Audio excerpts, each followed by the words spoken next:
ഇത് വേപ്പധിഷ്ഠിതമായൊരു കീടനാശിനിയാണ്. ഇത് നമ്മുടെ ഇലകളിലൊക്കെ കീടശല്യം ഉണ്ടാകുന്നതിന് 5 മില്ലി 1 ലിറ്റർ വെള്ളത്തിലായിട്ടൊക്കെ സ്പ്രേ ചെയ്ത് കൊടുക്കുകയാണെങ്കിൽ കീടശല്യമൊക്കെ മാറിക്കിട്ടും.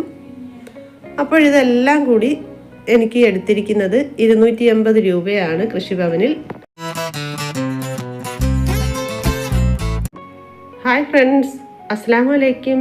എല്ലാവർക്കും റെജിനാസ് സേനയുടെ പുതിയൊരു വീഡിയോയിലേക്ക് സ്വാഗതം. ഇന്നത്തെ എൻ്റെ വീഡിയോ കുറച്ച് പച്ചക്കറി തൈകളും അതുപോലെ തന്നെ ഇതിനൊക്കെ ഉപയോഗിക്കാൻ പറ്റിയ വളങ്ങളുമൊക്കെയാണ്. അപ്പോൾ കുറേ ദിവസമായി വീഡിയോ ഇട്ടിട്ട്, അപ്പോൾ ഇതൊരു കുഞ്ഞ് വീഡിയോയാണ്. എല്ലാവരും സ്കിപ്പ് ചെയ്യാതെ അവസാനം വരെ തന്നെ കണ്ടു നോക്കണം. എനിക്ക് ഇവിടെ കിട്ടിയിരിക്കുന്ന തൈകൾ പച്ചമുളക്, തക്കാളി, വഴുതന, വാളരി, കറിവേപ്പ്, കോവൽ, അഗസ്തി, വെണ്ടത്തൈ ഇതൊക്കെയാണ് കിട്ടിയിട്ടുള്ളത്. അപ്പോൾ ഇതൊക്കെ നട്ടു കൊടുക്കുന്നതിനായിട്ടുള്ള ഗ്രോ ബാഗുകളൊക്കെ ഫില്ല് ചെയ്തുകൊണ്ടിരിക്കുന്നുണ്ട്. അപ്പോൾ തക്കാളി തൈകളൊക്കെ ഞാൻ ചെടിച്ചട്ടികളിലായിട്ടൊക്കെ വെച്ച് കൊടുക്കാമെന്നാണ് കരുതുന്നത്.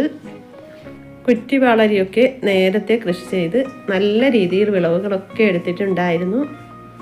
ഇപ്പോഴതിൻ്റെ തൈകളൊന്നുമില്ല. ഇപ്പോൾ കൃഷിഭവനിൽ നിന്ന് എനിക്ക് കുറ്റിവാളരിയുടെ തൈകളൊക്കെ കിട്ടിയിരിക്കുകയാണ്. തക്കാളിയൊക്കെ കുറേ വിളവെടുത്ത് കഴിഞ്ഞതാണ്. ഇപ്പോഴതിൻ്റെ വിളവുകളൊക്കെ എടുത്ത് കഴിഞ്ഞിട്ടുണ്ട്. ഇനി ഈ തക്കാളിയുടെ തൈകളൊക്കെ ഞാൻ വെച്ച് കൊടുക്കുന്നുണ്ട്. അപ്പോൾ എൻ്റെ വീഡിയോ ആദ്യമായിട്ട് കാണുന്ന കൂട്ടുകാരൊക്കെ ഉണ്ടെങ്കിൽ സബ്സ്ക്രൈബ് ചെയ്യാൻ മറക്കരുത്. അതുപോലെ തന്നെ ലൈക്ക് ചെയ്യാനും ഷെയർ ചെയ്യാനും കമൻറ്റ് ചെയ്യാനും ഒന്നും മറക്കരുത്. അപ്പോൾ എനിക്ക് കൃഷിഭവനിൽ നിന്ന് കിട്ടിയിരിക്കുന്ന വളങ്ങൾ എന്തൊക്കെയാണ് എന്ന് കൂടി കാണിക്കാം. ഈ ചെടികൾക്കൊക്കെ ഉപയോഗിച്ച് കൊടുക്കാനായിട്ടുള്ളതാണ്. ഇതാണ് സമ്പൂർണ്ണ. ഇത് നമ്മുടെ ചെടികൾക്ക് വേണ്ടുന്ന മൂലകങ്ങളൊക്കെ ഇതിൽ അടങ്ങിയിട്ടുണ്ട്. ഇത് ഫിഷ് അമിനോ ആസിഡാണ്. ഇത് നമ്മുടെ ചെടികൾ ഒരു കീടനാശിനിയായും അതുപോലെ തന്നെ നന്നായിട്ട് പൂക്കുന്നതിനും കായ്ക്കുന്നതിനും ഒക്കെ ഉപയോഗിക്കുന്നുണ്ട്. സമ്പൂർണ്ണ 5 മില്ലി 1 ലിറ്റർ വെള്ളത്തിൽ കലക്കിയാണ് ചെടികളിലൊക്കെ സ്പ്രേ ചെയ്ത് കൊടുക്കുന്നത്. വളരെ നല്ല റിസൾട്ടാണ്. ഞാൻ ക്യാബേജിൻ്റെയും കോളിഫ്ലവറിൻ്റെയും തൈകളൊക്കെ വെച്ച് കൊടുത്തപ്പോൾ അതിലൊക്കെ സമ്പൂർണ്ണ സ്പ്രേ ചെയ്ത് കൊടുത്തിട്ടുണ്ടായിരുന്നു. നല്ലൊരു ഗ്രോത്ത് കിട്ടിയിട്ടുമുണ്ട്. ഇനി കിട്ടിയിരിക്കുന്നത് ജീവാണു വളങ്ങളായ സ്യൂഡോമോണസും ട്രൈക്കോഡെർമയുമാണ്. ഇത് ട്രൈക്കോഡെർമയുടെ പാക്കറ്റാണ്. ഇത് നമ്മൾ ചെടികൾക്കായി ഉപയോഗിച്ച് കൊടുക്കുന്നത് ചാണകപ്പൊടിയിൽ ഈ ട്രൈക്കോഡെർമ ബാക്ടീരിയയെ വളർത്തിയെടുത്ത് ചെടികൾക്ക് അടിവളമായിട്ടാണ് ഉപയോഗിച്ച് കൊടുക്കേണ്ടത്. ഇത് സ്യൂഡോമോണസിൻ്റെ പാക്കറ്റാണ്. ഇത് തൈകൾ നട്ടു കൊടുക്കുമ്പോൾ 20 മില്ലി 1 ലിറ്റർ വെള്ളത്തിൽ കലക്കി അത് ചെടികളിലൊക്കെ മുക്കി നട്ടു കൊടുക്കാം.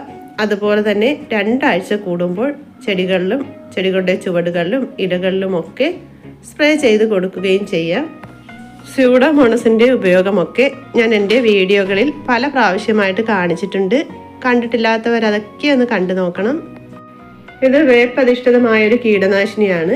ഇത് നമ്മുടെ ഇലകളിലൊക്കെ കീടശല്യം ഉണ്ടാകുന്നതിന് 5 മില്ലി 1 ലിറ്റർ വെള്ളത്തിലായിട്ടൊക്കെ സ്പ്രേ ചെയ്ത് കൊടുക്കുകയാണെങ്കിൽ കീടശല്യമൊക്കെ മാറിക്കിട്ടും. അപ്പോൾ ഇതെല്ലാം കൂടി എനിക്ക് എടുത്തിരിക്കുന്നത് 280 രൂപയാണ് കൃഷിഭവനിൽ. ഈ തൈകളും ജൈവ കീടനാശിനിയും വളങ്ങളും ഒക്കെ ചേർന്നാണ് 280 രൂപ. ഇത് ഓരോന്നായി വാങ്ങുകയാണെങ്കിൽ നല്ല വിലയാകും. ഇതിനോടൊപ്പം തന്നെ 5 കിലോയുടെ ചാണകപ്പൊടിയുടെ ഒരു കിറ്റുണ്ട്, 5 കിലോയുടെ ഡോളോമൈറ്റിൻ്റെ ഒരു കിറ്റുണ്ട്. ഈ ചാണകപ്പൊടിയൊക്കെ നമ്മൾ തൈകളൊക്കെ വെച്ച് കൊടുക്കുമ്പോൾ ഗ്രോ ബാഗിനടിയിലായിട്ടൊക്കെ ഫില്ല് ചെയ്ത് നമുക്ക് തൈകളൊക്കെ വെച്ച് കൊടുക്കാം. നമ്മൾ അടിവളം തയ്യാറാക്കുന്ന മണ്ണിൽ pH കറക്റ്റ് ആക്കിയിട്ട് വേണം തൈകളൊക്കെ വെച്ച് കൊടുക്കുവാൻ. അപ്പോൾ pH കറക്റ്റ് ആക്കുന്നതിന് വേണ്ടി നമ്മൾ കുമ്മായമോ ഡോളോമൈറ്റോ ചേർത്ത് കൊടുക്കാറുണ്ട്. അപ്പോൾ എനിക്കിവിടെ കിട്ടിയിരിക്കുന്നത് ഡോളോമൈറ്റാണ്. അപ്പോൾ ഈ തൈകളൊക്കെ വെച്ച് കൊടുക്കുന്നതിനായിട്ടുള്ള ഗ്രോ ബാഗുകളൊക്കെ റെഡിയാക്കിക്കൊണ്ടിരിക്കുകയാണ്. അപ്പോൾ ഇതൊക്കെയാണ് ഇന്നത്തെ എൻ്റെ വീഡിയോ. ഇഷ്ടപ്പെട്ടുവെങ്കിൽ എല്ലാവരും ഒക്കെ ഒന്ന് സപ്പോർട്ട് ചെയ്യണം. അപ്പോൾ മറ്റൊരു പുതിയ വീഡിയോയുമായി വരുന്നത് വരെ എല്ലാവർക്കും ബൈ ബൈ.